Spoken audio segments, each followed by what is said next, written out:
Nah, itu direkam ge.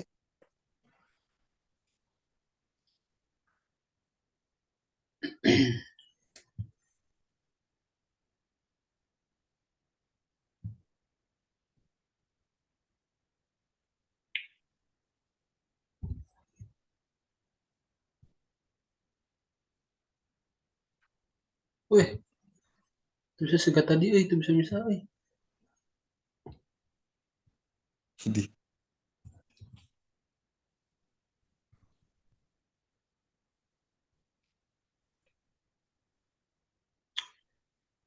Oke, orang mulainya. guys, mulai guys. Mana sih catatan aing? Aji. Bismillahirrahmanirrahim. Assalamualaikum warahmatullahi wabarakatuh. Assalamualaikum warahmatullahi wabarakatuh. Alhamdulillah nahmaduhu wa nasta'inuhu wa nastaghfiruh wa na'udzu billahi min syururi anfusina wa min sayyiati a'malina. May yahdihillahu fala mudhillalah wa may yudhlilhu fala hadiyalah. Asyhadu an la ilaha illallah wahdahu la syarika lah wa asyhadu anna Muhammadan abduhu wa rasuluhu wa nabi abadah.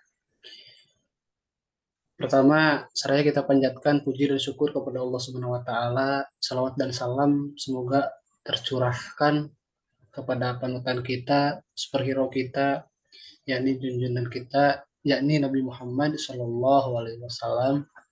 Tak lupa kepada keluarganya, sahabatnya, tabiin, tabiat, dan juga semoga sampai kepada kita yang juga semoga diakui sebagai umatnya di yaumil akhir nanti. Amin ya Allah ya Rabbal Alamin. Eh, yang terhormat Ibu dosen etika dan profesi keguruan yaitu Ibu Nurul Fauziah MPD, dan yang saya hormati teman-teman semua eh, kelas PAI 5E. Oke, baik. Terkait pendidikan, atau terkait guru, dunia pendidikan adalah suatu hal yang tidak pernah lepas dalam kehidupan manusia. Pendidikan merupakan hak kodrati manusia, artinya pendidikan merupakan hak dan kebutuhan dasar bagi manusia. Sejak manusia lahir ke bumi sudah memerlukan pendidikan. Untuk itu, pendidikan sangat penting dalam sejarah kehidupan manusia. Pelaksanaan sebuah lembaga pendidikan sebagai penyelenggara pendidikan kerap kali dihadapkan pada problem-problem sistem pembelajaran. Mulai dari penyimpanan sarana prasarana, materi pembelajaran, tujuan bahkan sampai pada persiapan proses.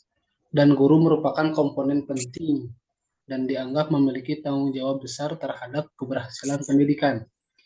Tinggi rendahnya atau baik buruknya kualitas pembelajaran di suatu sekolah bergantung dan sangat ditentukan oleh peranan kinerja guru.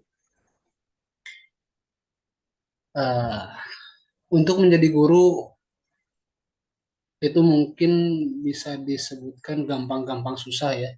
Ini mohon maaf nih gelap nih, tidak terlihat nih.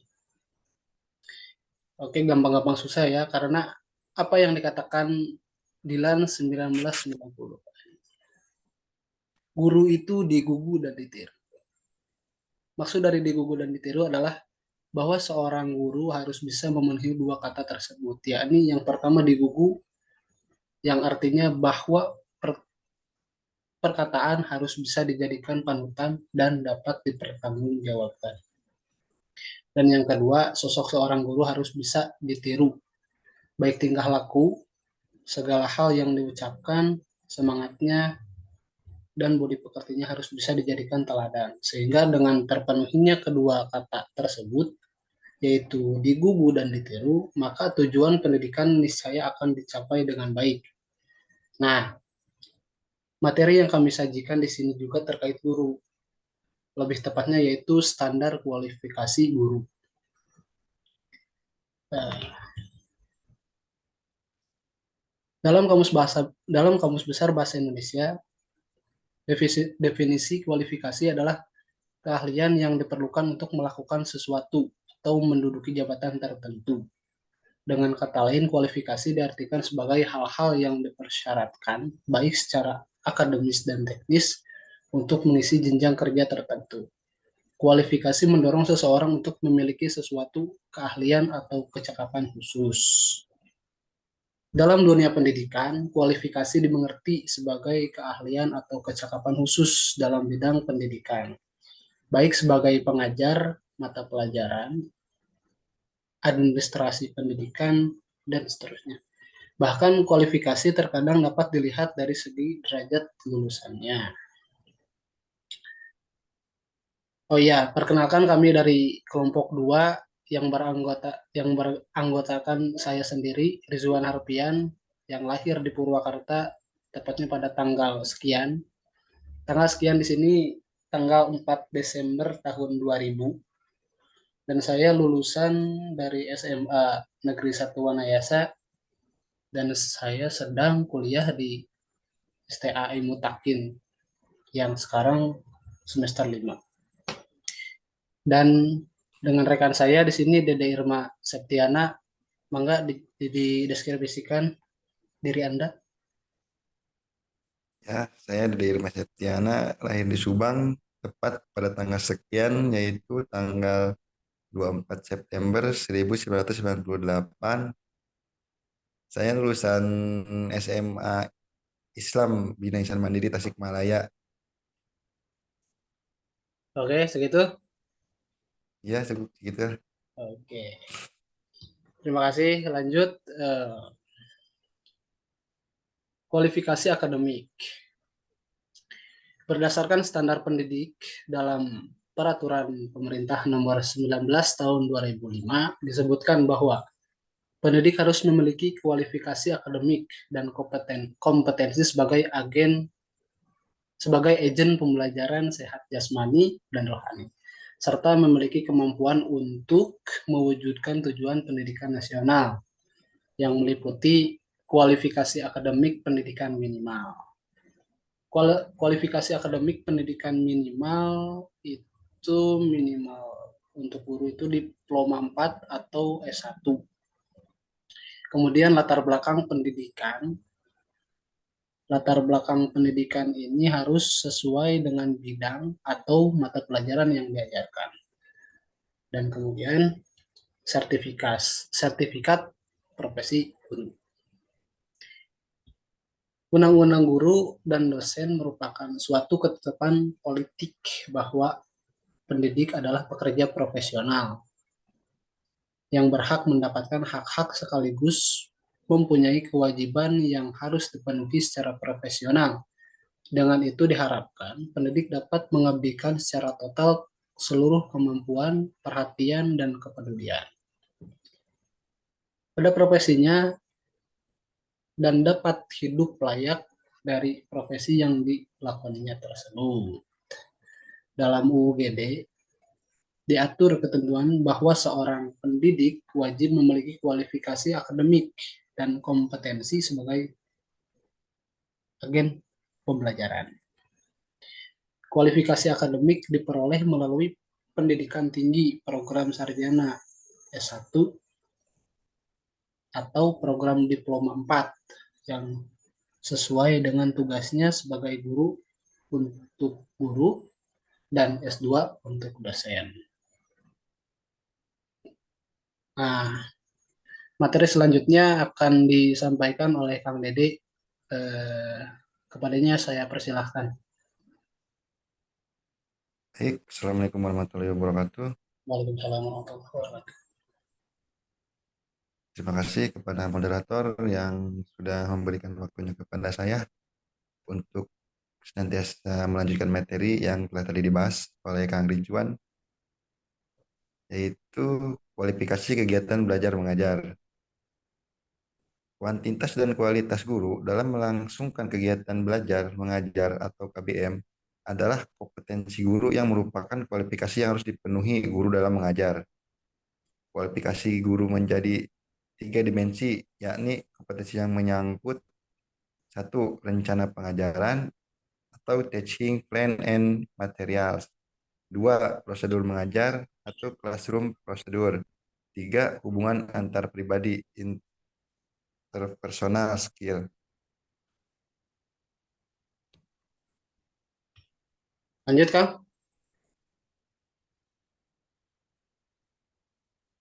Ketiga definisi tersebut dapat dijelaskan bahwa rencana pengajaran tercermin dalam kalender pendidikan, program kerja tahunan, program kerja semester, program kerja bulanan, program kerja mingguan, dan jadwal pelajaran yang mencakup yang pertama perencanaan dan pengorganisasian bahan pelajaran, yang kedua pengelolaan kegiatan belajar mengajar, yang ketiga mengelola kelas, yang keempat penggunaan media dan sumber pengajaran, yang kelima penilaian prestasi.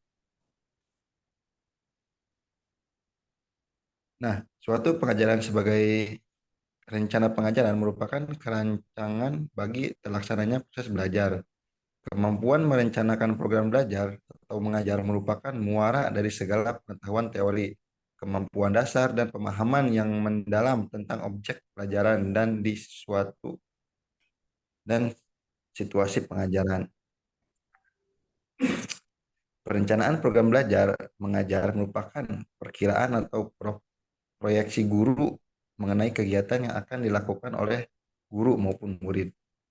Dalam kegiatan tersebut harus jelas kemana anak didik mau dibawa atau dituju, apa yang harus dipelajari, bagaimana anak didik mempelajarinya, dan bagaimana guru mengetahui bahwa anak didik telah mencapai tujuan tersebut dalam artian penilaian.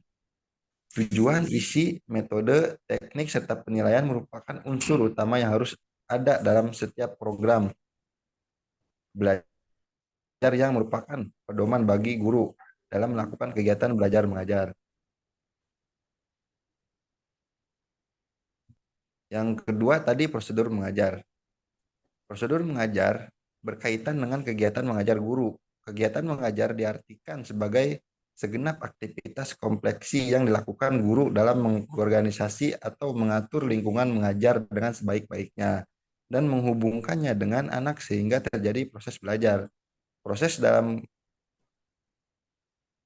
proses dan keberhasilan belajar siswa atau murid turut ditentukan oleh peran yang dibawakan oleh seorang guru tersebut.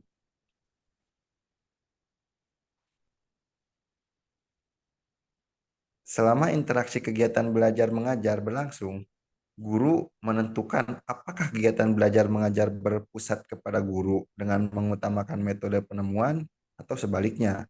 Oleh karena itu, dapat dinyatakan bahwa keberhasilan siswa sebagai salah satu indikator efektivitas mengajar dipengaruhi oleh perilaku mengajar guru dalam mewujudkan peranan itu secara nyata. Yang ketiga tadi hubungan antar pribadi. Ditinjau dari prosesnya, kegiatan belajar mengajar merupakan proses komunikasi antara guru dengan siswa. Guru sebagai aktor utama dalam proses komunikasi berfungsi sebagai komunikator. Komunikasi yang dibina oleh guru akan tercermin dalam satu, mengembangkan sikap posesif siswa. Dua, bersifat luas dan terbuka pada siswa dan orang lain. Ketiga, menampilkan kegairahan dan kesungguhan dalam kegiatan belajar mengajar. Dan yang keempat, mengelola interaksi pribadi dalam kelas.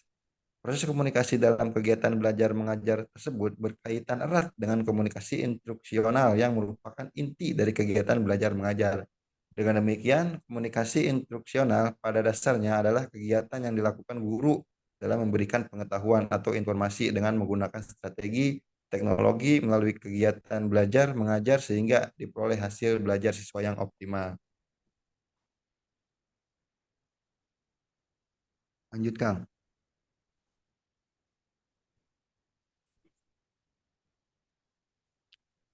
Nah, yang selanjutnya yaitu dimensi kualifikasi. Kualifikasi dikembangkan dari peraturan nomor 19 tahun 2005. Adapun dimensinya yaitu yang pertama kualifikasi akademi, yang kedua latar belakang pendidikan sesuai dengan bidang atau mata pelajaran yang diajarkan, yang ketiga sertifikat proses guru, profesi guru, yang keempat rencana pengajaran atau teaching plan and materials, yang kelima prosedur mengajar, yang keenam hubungan antar pribadi. Mungkin hanya itu yang bisa saya sampaikan. Kurang lebihnya mohon maaf. Sekian. Wabillahi taufiq hidayah. Assalamualaikum warahmatullahi wabarakatuh. Waalaikumsalam warahmatullahi Saya wabarakatuh. Oke, kembalikan atur kepada nuhun. moderator Kang Ridwan Harfian. Oke, siap. Atur nuhun, Kang Dede, terkait materinya. Mungkin, oh udah habis. Mungkin hanya segitu dari kelompok 2. Mohon maaf bila ada kekurangan atau salah, dan kami tutup saja presentasi hari ini Kali ini dengan dengan bacaan ucapan hamdalah dan wassalamualaikum warahmatullahi wabarakatuh. warahmatullahi wabarakatuh. Mohon Kang. Siap, siap, siap.